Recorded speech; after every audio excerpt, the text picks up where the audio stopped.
मिसाइलों की जंग, आरोपों की जंग और अब समुद्र के सीने पर छिड़ी है नैरेटिव की एक ऐसी जंग जिसने पूरी दुनिया को हिला कर रख दिया है। लेकिन इस बार इस महाशक्तियों की लड़ाई के बीच में फंसा है हमारा हिंदुस्तान।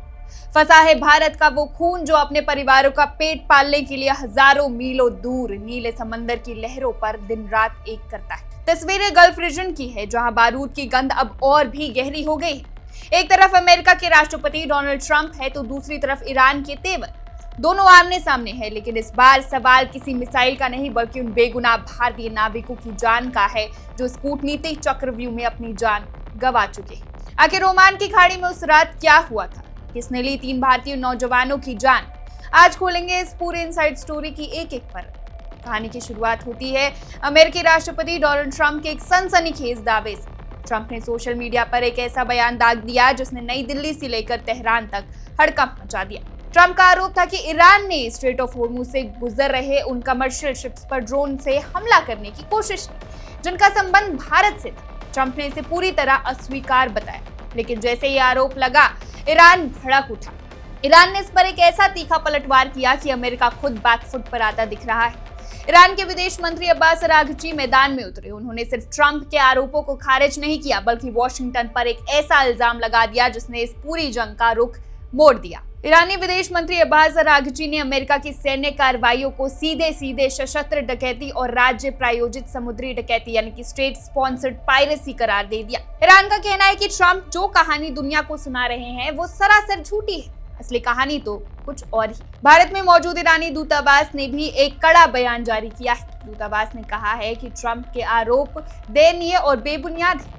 ईरान का दावा है कि अमेरिका असल में अपनी उन सैन्य कार्रवाइयों से दुनिया का ध्यान भटकाना चाहता है जिसमें पहले ही निर्दोष भारतीय नागरिकों की जान जा चुकी है। तेहरान ने अंतर्राष्ट्रीय समुदाय से अपील की है कि अमेरिका को इस गुंडागर्दी के लिए जवाबदेही ठहराया जाए, क्योंकि ऐसी हरकतें वैश्विक समुद्री व्यापार और फ्रीडम ऑफ नेविगेशन के लिए सबसे बड़ा खतरा है।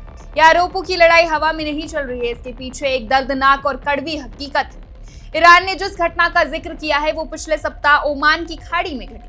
एक कमर्शियल तेल टैंकर जिसका नाम था एमटी सेटेबेलो, इस जहाज पर अमेरिकी सेना का एक ऑपरेशन चल रहा था और इसी अभियान के दौरान इस जहाज को निशाना बनाया। इस भयावह हमले में जहाज पर सवार 3 भारतीय नाविकों की मौके पर ही मौत हुई। हालांकि 21 अन्य लोगों को सुरक्षित बचा लिया गया, लेकिन जो 3 नाम इस संघर्ष की भेंट चढ़ गए उनके परिवारों के घर का चिराग हमेशा के लिए बुझ गया। ये नाम नोट कीजिए: deck cadet Aditya Sharma, engine fitter Shivanand Chaurasia और चीफ इंजीनियर पटनाला सुरेश। इन तीनों भारतीय नागरिकों की मौत ने पूरे देश को झकझोर कर रख दिया है। ईरान के विदेश मंत्री ने इन मृतकों के परिवारों और भारत सरकार के प्रति अपनी संवेदनाएं तो जाहिर की है, लेकिन भारत के लिए ये सिर्फ संवेदनाओं का मामला नहीं, ये देश के आत्मसम्मान और अपने नागरिकों की सुरक्षा का मामला है। इस घटना के बाद नई दिल्ली शांत नहीं बैठी। भारत में गहरा आक्रोश फैल गया, जिसके बाद हमारी कूटनीति मशीनरी तुरंत एक्शन में आई। हमारे विदेश मंत्री एस जयशंकर ने सीधे इस मामले की कमान संभाली। उन्होंने अपने अमेरिकी समकक्ष यानी अमेरिकी विदेश मंत्री मार्को रूबियो के सामने इस मुद्दे को बेहद कड़े शब्दों में उठाया। जयशंकर ने साफ और दो टूक शब्दों में कहा कि कमर्शियल जहाजों के खिलाफ ऐसी घातक कार्रवाई किसी भी स्थिति में किसी भी हाल में जायज नहीं ठहराई जा सकती।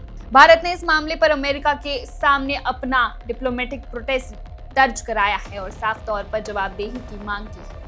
भारत के लिए चिंता इसलिए भी बहुत बड़ी है क्योंकि खाड़ी क्षेत्र के रूट पर हजारों की तादाद में भारतीय नाविक दिन रात काम करते हैं। अगर ये इलाका 2 देशों की जंग का अखाड़ा बन गया तो इन निर्दोष नागरिकों की सुरक्षा की गारंटी कौन लेगा?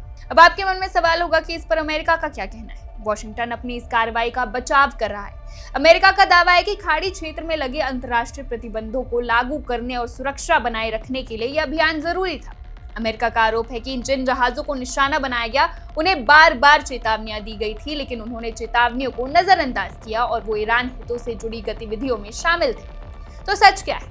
ट्रंप कहते हैं कि कसूर ईरान का है और ईरान कहता है कि गुनहगार अमेरिका है। लेकिन इन दावों, प्रतिदावों और नैरेटिव की इस जहरीली जंग के बीच का सबसे बड़ा सच यही है कि नुकसान सिर्फ भारत का हुआ है। 3 भारतीय परिवारों ने अपने बेटों को खो दिया है। राजनीति और कूटनीति अपनी जगह चलती रहेगी, लेकिन सवाल वही है कि दो महाशक्तियों के इस ईगो क्लैश में, इस बारूदी खेल में आखिर कब तक बेगुनाह भारतीय नाविकों के लहू से समंदर का पानी लाल होता रहेगा। और भारत की इस कूटनीति नाराजगी के बाद क्या अमेरिका और ईरान बैकफुट पर आएंगे, या फिर खाड़ी का ये समंदर आने वाले दिनों में किसी बड़ी वैश्विक त्रासदी का गवाह बनेगा। इस खबर पर हमारी नजर लगातार बनी रहेगी। देश और दुनिया की तमाम बड़ी खबरों के लिए देखते रहिए वन इंडिया।